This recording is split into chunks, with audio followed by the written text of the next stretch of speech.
Aki ni kama millennials ndio tulikuwa tuna marry for love. I went to Diani guys. Mnajua nilikuwa na ile group yangu nimepeleka Diani Reef weekend hii. Huko young girls are not marrying for love.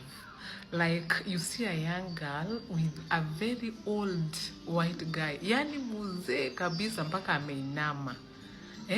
Alafu unaona wale wasichana hata hawataki kutembea na huyo mtu. Like you cannot even know they are together mpaka ufanye very close observations. Unaona wanatoka kuserve chakula, anakimbia, anaenda anakaa. Huyo mzee anamfuata hivi, alikuwa ameinama hivi. Anaenda wanakaa wanakula. Wakimaliza kukula msichana anatoka mbio, anakimbia. Utaona tu anaingia kwa room.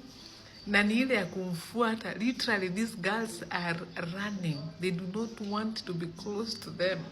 But because they married to secure a bag, wanavumilia tu. Unaona kuna ile picha imeportrayiwa mbaya, ama tuseme ni wanaume wamebetray mama sijui. But then marrying someone who is older than your grandma, yani tusichana to rembo, to young, with people older. Yani hata si their grandpa, maybe great grand. Na nakwambia wako na mbio.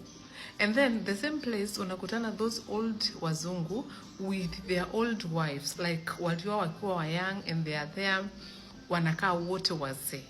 Ama ukikutana na young wazungu ladies, kwa sababu kuna couples walikuwa pale very young, but sijaona msichana mzungu myang akiwa na mzee mzungu, sijaona. If it's wazungu couples is young lady na young man. But Africans, huko ni kudate fossils. Ama ni nini? Ancestors. Hayo tu kwa sasa.